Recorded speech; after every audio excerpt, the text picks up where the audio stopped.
The Vatican is not merely buzzing, it's vibrating with an almost seismic shockwave. The global media machine has gone into an unprecedented frenzy, and across the vast, complex tapestry of the Catholic Church, people are either erupting in unbridled celebration or teetering on the edge of an absolute spiritual meltdown. But what, precisely, did Pope Leo XIV utter, or rather reiterate, that caused such a massive, visceral reaction? Why are some voices, powerful voices from within and without the Church, condemning it as scandalous, even dangerous, while others are proclaiming it as nothing less than the divine intervention the Church desperately needed? Stay with me. Because what I am about to tell you, the hidden truth behind the headlines, might not just change how you see what's happening in the Catholic Church right now. It might force you to question everything you thought you knew about power, truth, and compromise in the modern world. Look, I've been covering Vatican news, decoding its arcane signals for years, and I've never witnessed reactions quite like this. We're talking about cardinals, usually masters of discretion, whispering in hallways like conspirators. We're seeing prominent progressive Catholics having public meltdowns on social media, their carefully constructed narratives crumbling. And traditional Catholics? They're saying with a mix of awe and grim satisfaction, finally, someone gets it. Someone speaks with the voice of Peter, unadulterated. But here's the insidious truth that nobody in the mainstream is talking about, the chilling paradox at the heart of this storm. This isn't really about Pope Leo being a revolutionary, a radical innovator, or a bold new prophet. It's about him saying things that used to be completely normal, utterly foundational in the Catholic Church for 2 millennia. And that, in an age of constant negotiation and fluidity, is precisely what's causing all the drama, the outrage, the ecstatic relief. Think about that for a second. When the simple, straightforward articulation of basic Catholic doctrine becomes controversial, becomes scandalous in the eyes of many, what does that truly tell you about where we, as a society and as a church, have secretly drifted? What hidden compromises have been made? What silent pacts have been forged in the shadows to make fundamental truth feel like a shocking declaration? So let me peel back the layers and break down exactly what Pope Leo XIV said that got everyone so worked up, shaking the very foundations of what some thought the Church had become. First, he spoke about family. Sounds harmless, right? Universally appealing? Wrong. He called it what the Church has always called it, for 2,000 years, without wavering, without nuance. The stable union between a man and a woman. Not parent one and parent two. Not some vague, amorphous, emotional unity. He used the actual words, the unyielding definitions that Catholics have used since the time of Christ. Words enshrined in scripture and tradition. And people, especially those who had reshaped their understanding of the Church to fit modern sensibilities, lost their minds. The sheer audacity of his simplicity, the refusal to employ contemporary euphemisms, was a direct challenge to a silent revolution within the Church. But wait, it gets better, and far more uncomfortable for some. He talked about human dignity. Again, sounds pretty standard for a pope, right? A universal good. Except he didn't just speak in abstract terms. He defended it in the places where it's most inconvenient, most politically charged, most uncomfortable today. He talked about protecting life in the womb, not as a political issue, but as a moral imperative, a sacred duty. He specifically mentioned the elderly being forgotten, warehoused, and subtly euthanized in nursing homes, their dignity stripped away. He brought up the real excluded people, not the politically convenient ones, not the groups lauded by secular society, but the unborn, the gravely sick, the truly abandoned, the ones who had no voice in the corridors of power, no place in the fashionable narratives of human rights. He dared to name them, to give them voice, forcing many to confront their own selective compassion. But here's where it gets really chillingly interesting. And this is the part most people, even seasoned observers, are missing: the subtle turning of a cosmic key. In his first major publicly accessible speech to Vatican diplomats, these are the powerful figures, the architects of global relations, who represent the Church to world governments, to the United Nations, to the very powers and principalities of this age.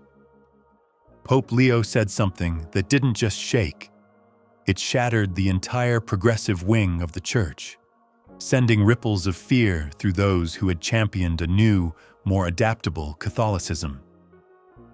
He said, and I quote with deliberate, unyielding precision, "The truth is not an abstract concept, not a malleable philosophy, but a person, Jesus Christ."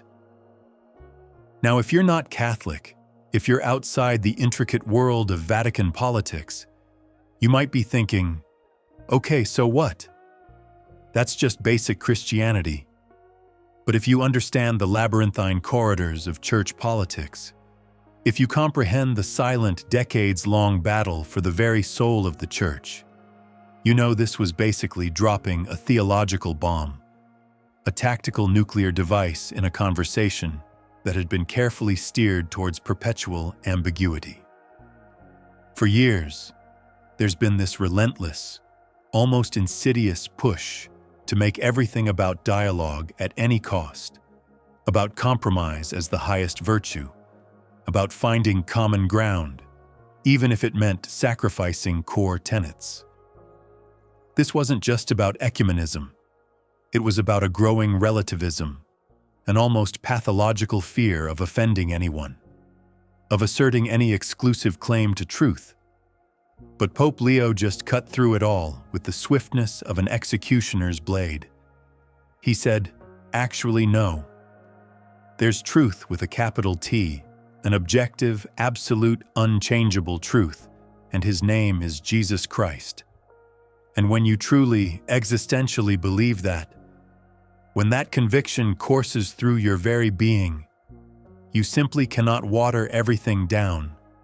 You cannot dilute the gospel to make people comfortable, to make the Church palatable to a world that increasingly scoffs at absolutes. He pulled back the curtain, revealing the uncomfortable truth. The Church, for too long, had allowed itself to be drawn into a dialogue where its very foundation was negotiable. You know what's truly crazy, truly disturbing about all this? The mere fact that a pope stating basic, foundational Catholic beliefs, doctrines that have defined the Church for 2 millennia, is considered newsworthy, is considered controversial, tells you everything you need to know about how far things had invisibly, subtly, terrifyingly drifted. I remember speaking to my grandmother about this, a woman whose faith was forged in an era when the Church was understood as an unyielding fortress of truth. She's 89, been Catholic her whole life, unwavering in her devotion.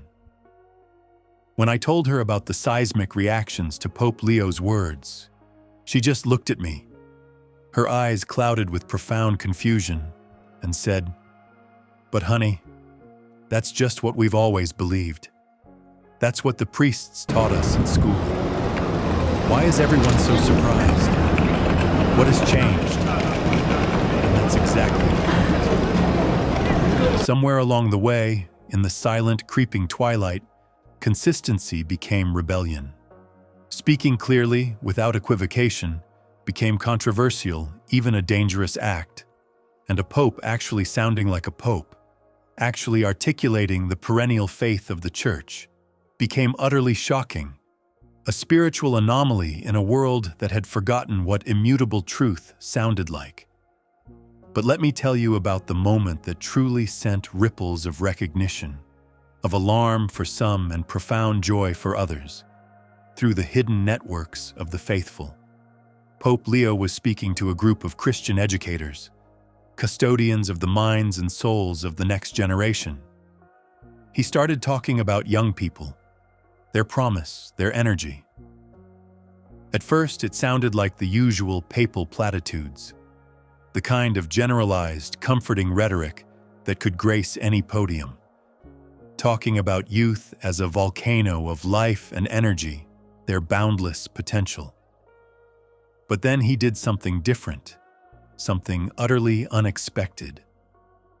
Instead of stopping there with safe, bland reassurances, he became brutally specific about what was actually harming young people today, the insidious poisons subtly injected into their spiritual and psychological veins. He talked about superficial relationships, born of an addiction to fleeting digital connections. He called out corrosive individualism, the relentless pursuit of self above all else. He mentioned pervasive emotional instability, a generation adrift in a sea of anxieties. And then, and this is the part that resonated deeply, terrifyingly, with those who understood the battle for the mind, he directly named relativism as one of the fundamental poisons affecting contemporary thought, a spiritual plague. Relativism, the insidious idea that there's no absolute truth, that everything's just a matter of subjective opinion, that all beliefs, all lifestyles, all moral claims are equally valid. He didn't mention Pope Benedict XVI by name, but anyone with an ounce of church history, anyone who remembered the quiet, prophetic warnings of the emeritus pope, immediately recognized the chilling reference. Benedict famously warned about the dictatorship of relativism, the terrifying idea that once you abandon the notion of objective truth, you end up with a tyranny where the loudest, most aggressive, most powerful voices simply impose their subjective will as absolute, crushing all dissent. Pope Leo was echoing not just a warning, but a battle cry. But here's what truly tells you about Pope Leo's direction, his true, unwavering compass. It's not just what he's saying, it's what he's doing, the subtle, undeniable shifts in the machinery of the Vatican. One of his first major appointments, a move that sent shockwaves through the Curia, was a relatively young, almost unknown Peruvian bishop, Father Miguel Angel Contreras. Not someone chosen because he looks good on camera, or because he'll appeal to modern sensibilities, or because he embodies the vague notion of progress. This man is known for one thing, and one thing only: being a man of profound prayer, a spiritual warrior who actually forms souls, who understands the profound mystery of suffering and sanctity. The message for those with eyes to see is clear. Pope Leo wants actual pastors, men of God who prioritize sanctity, not spiritual managers who sound good in carefully curated interviews, who are more concerned with optics than with souls. And then there's the move that truly got people's attention, the symbolic act that sent an unmistakable signal about the future direction of his pontificate, a return to something ancient and formidable. While his immediate predecessors, seeking humility and accessibility, chose to live in the relatively simple guest house at the Vatican, the Domus Sanctae Marthae, Pope Leo is quietly, deliberately, moving back to the traditional papal apartments in the Apostolic Palace. Now, some people, immediately rushing to judgment, are calling this pride or vanity, a craving for luxury. But they're missing the point completely. This isn't about personal comfort or ostentation. It's about powerful, undeniable symbolism, a claim to historical continuity. For centuries, That palace has been the visible, undeniable center of church leadership, a majestic fortress, a spiritual command center. The Pope isn't just the moderator of some religious committee or a humble spiritual guide. He's the successor of Peter, the rock on which the church is built. And Peter, the visible head of the church, needs to be visible as a clear, unmistakable point of reference, a beacon in a turbulent world. This move, more than any speech, declared his intent, a quiet reclaiming of the Petrine dignity, a return to the powerful, enduring symbolism of the papacy as a visible, unyielding authority. Here's what I believe is truly happening, the deeper, almost conspiratorial layer beneath the surface, and why this matters even if you're not Catholic. We're witnessing the quiet, almost inevitable end of an era. The era where religious institutions, in a desperate, often misguided attempt to make themselves relevant to a secularizing world, ended up watering down their core beliefs, diluting their essence until they were almost indistinguishable from any other humanitarian organization. For decades, there's been this pervasive idea, this siren song that lured many, that to reach modern people you had to soften the hard edges, make everything more palatable, more acceptable to contemporary culture, to be liked. Pope Leo is saying, with a quiet, terrifying conviction, actually no, that is a lie. He's saying that people deep down are hungry for truth, even when it's challenging, especially when it's challenging, when it demands sacrifice and profound commitment. And the reactions, the sheer intensity of the backlash, are proving his point with terrifying clarity. The people who are most upset, most vociferously opposed, aren't the ones outside the church. They are the ones inside, those who got comfortable with compromise, who built their careers on ambiguity, who secretly hoped the church would simply blend into the modern landscape. Let me be brutally honest about why this is causing such strong, almost violent reactions. For years, there's been a powerful wing of the Catholic Church that basically wanted to transform it into a progressive political organization, a sophisticated NGO with beautiful religious decorations. They wanted to focus primarily on climate change, on social justice in the purely political, secular sense, and on basically anything except the profound, supernatural claims that make Christianity unique, make it utterly distinct from any other philosophical system. Pope Leo is reminding everyone with crystalline clarity that at the very center of Christianity isn't some vague idea of shared values or a common good, a lowest common denominator spirituality. It's Christmas. Not Christ as a nice moral teacher, not Christ as an inspiring historical figure, but Christ as the Son of God, the only Savior of the world, the resurrected Lord. Either that's true, an objective, absolute truth, or Christianity is just an elaborate social club, a beautiful but ultimately meaningless tradition.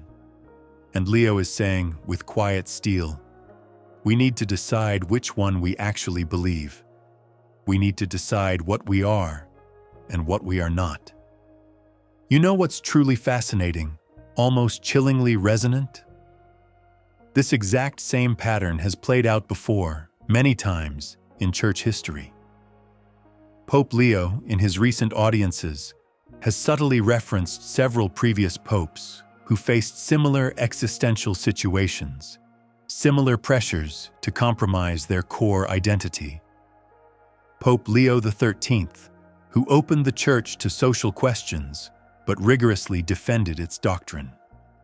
Pope Pius X, with his fierce, unyielding battle against the insidious currents of modernism, which sought to relativize doctrine itself.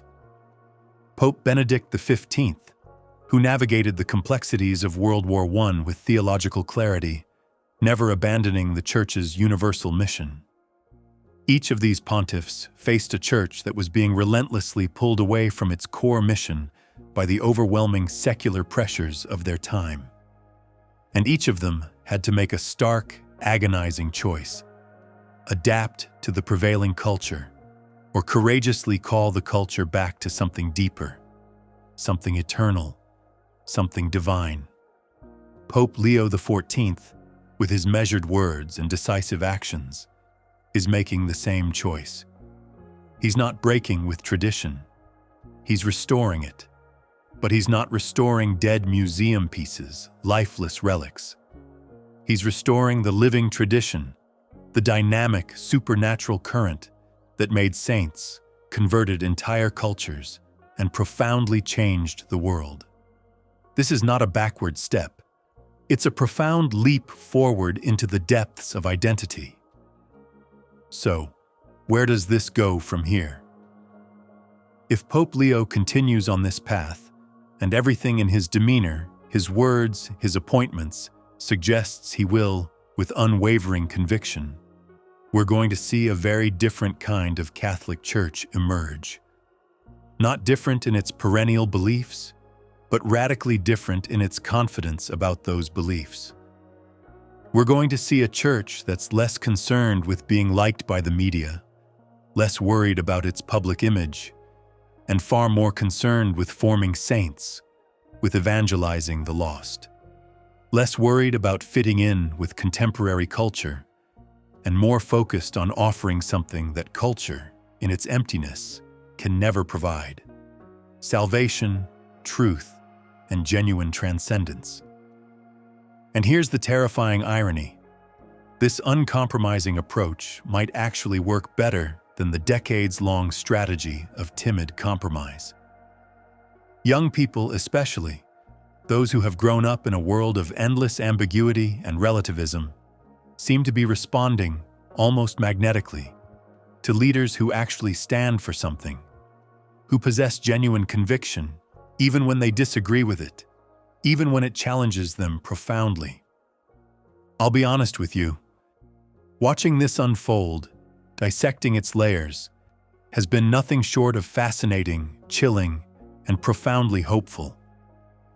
Whether you're Catholic or not, whether you agree with these positions or not, you have to admit there's something unsettlingly refreshing, something profoundly authentic about a religious leader who actually seems to believe what his religion teaches and is unafraid to proclaim it.